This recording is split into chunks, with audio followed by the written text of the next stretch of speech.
من حسین سوری هستم، 48 سال سن دارم، رئیس سابق فدراسیون بوکس ایران هستم. متولد بلوچستان ایرانم و به دلیل ظلم و جنایت و تبعیضی که علیه مردم ایران، به ویژه ظلمی که علیه زنان شد و مردم بلوچستان، با یک نی بزرگ از کشور خارج شدم. ¿Tiene miedo? بله، خیلی میترسم. ¿Cuándo toma la decisión de dejar el país? Tras lo ocurrido en Irán, nos encontramos con un país que tal vez figure entre los que más violaciones de los derechos humanos ha perpetrado en el mundo. Fácilmente asesinan a la gente, fácilmente ignoran los derechos de las etnias y las minorías, fácilmente ignoran todo lo que se considere derechos de la humanidad. Por tanto, la barbarie y la violencia en dicha sociedad se eleva a su más alto nivel. Tal vez en cierta medida para mí, porque quería hacer un trabajo rentable, a pesar de todas estas circunstancias, trabajé en ese país. Pero tras los recientes acontecimientos que ocurrieron en Irán y la matanza de personas, especialmente del pueblo de Baluchistán, en el Viernes Sangriento de Teherán, mis conciudadanos, a quienes en cierta medida conocía a muchos de ellos, a los adolescentes, jóvenes, niños, ancianos, les dispararon y les destruyeron. Y después, la siguiente semana, sucedió algo parecido en Fas, y ahí sentí que no se puede volver a colaborar con este régimen, que nunca más se puede coincidir con ellos y que es necesario separarse de ellos. En la matanza de los 66, ¿hubo algún amigo suyo?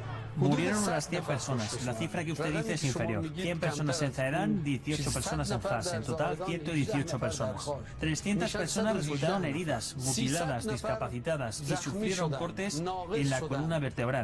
Se trataba de gente inocente, cada uno tenía su familia y podía quedarse con la suya. Solamente en los últimos 10 días, y debes apuntar esto, 29 de los conciudadanos han sido quemados vivos y asesinados por camiones de combustible, y esto ha ocurrido solo en los últimos 10 días. ¿Qué representa Mahsa Amini para el pueblo iraní? Mahsa Amini es un claro ejemplo del eslogan principal de la revolución iraní: mujer, vida, libertad. La torturaron y mataron en el centro de detención y luego lo desmintieron y asesinaron a más de 600 personas para demostrar que no matamos a Mahsa Amini. Luego hirieron a 100 más, arrestaron a unas 50.000 personas y las mandaron a las cárceles, y aún desconocemos el destino de algunos de esos prisioneros. ¿Cómo se está educando a la nueva generación de Irán? ¿Los hombres tienen más privilegios que las mujeres? Miren, en cuanto a la visión que el régimen tiene de los hombres y las mujeres, sí. El régimen considera que una mujer posee la mitad de los derechos que un hombre y la considera carente de valor. Esta mujer no podrá presentarse como candidata a la presidencia de la República. Ellas no tienen derecho a estar presentes en sitios donde puedan presentarse como directoras de gran éxito. Ciertamente este tipo de visión fascista puede destruir la sociedad desde dentro. Esto es lo que nos duele y perjudica a todos. Como alguien que tiene 3 hijas, nunca aceptaré que algo así suceda en relación con las mujeres, y el pueblo de Irán también piensa de la misma manera. ¿Se tortura a muchos deportistas en Irán? El gobierno mantiene su propia visión ideológica de los deportistas. En la misma ciudad de Alicante, cuando llegó el equipo de boxeo iraní, nos acompañaba un agente de protección de la inteligencia iraní, cuyo papel consistía en controlar totalmente a los chavales del equipo. Por eso me preocupé mucho, y lo que oí se refería a cómo controlaron a los atletas. Les amenazaron con no tener plaza en el equipo nacional si infringían las órdenes. Estamos en consonancia con las creencias de nuestro gobierno, y si las infringes, te expulsan del equipo nacional.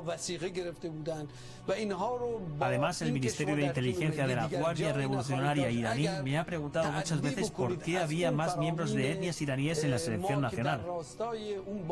Me pidieron que se lo explicara, aunque no había ocurrido nada que lesionara los derechos de nadie. Lo único que hizo que aumentara el número de atletas baluchis y kurdos en el equipo nacional fue que yo no permití que se violara ese derecho. El gesto de la selección iraní en el Mundial de Fútbol, por ejemplo, el caso de Sara Kadem, ¿cómo reaccionó? La reacción del equipo iraní respecto a la Copa del Mundo de Fútbol se puede generalizar exactamente a toda la sociedad iraní. Es decir, hoy en día puedo afirmar sin temor a equivocarme que más del 85% de la sociedad iraní está cansada de la represión del régimen de la República Islámica. El movimiento que generó el Rekabi en Corea cuando se quitó el velo fue un gran no a la tiranía religiosa que el gobierno pretendía imponer a la fuerza del pueblo. Lo que hizo Sarajadem fue otro acto muy grande, admirable e inspirador para el pueblo iraní. E incluso Sadem Paramon, jugador de la selección masculina de fútbol playa que defendió a las mujeres iraníes con la celebración de su World, ahora el gobierno le ha prohibido formar parte del equipo nacional de fútbol playa. Lo que vimos en el Mundial fue el reflejo que existe en la sociedad iraní. Es decir, la propia sociedad iraní esperaba esto de la selección en primer lugar. Y más tarde resulta que en el hotel donde se alojan los futbolistas de la selección nacional les exigen que si no entonan el himno de la República Islámica en los próximos partidos, sus familias serán detenidas. Y los jugadores entonan el himno en el siguiente partido por miedo a perjudicar a sus familias. Al final, cuando esto ocurrió el primer día, toda la sociedad iraní alabó estos hechos, y estoy hablando de una sociedad en la que más del 85% de ella está en una gran cárcel llamada Irán, perseguida por la República Islámica y torturados. La última pregunta es, ¿cómo vive su familia su rebeldía? Ahora lo digo con certeza, tengo pesadillas por la noche y también por el día. Tengo pesadillas a causa de la República Islámica, que ha demostrado que no se respeta ninguna norma. Cuando matan a Killan Pirfrak, cuando destrozan a niños menores de 10 años, tanto en Baluchistán como en otras partes de Irán, y después llaman a esta gente corrupta. Y lo peor de todo, cuando muchos niños han sido ejecutados en la República Islámica. Es algo muy normal.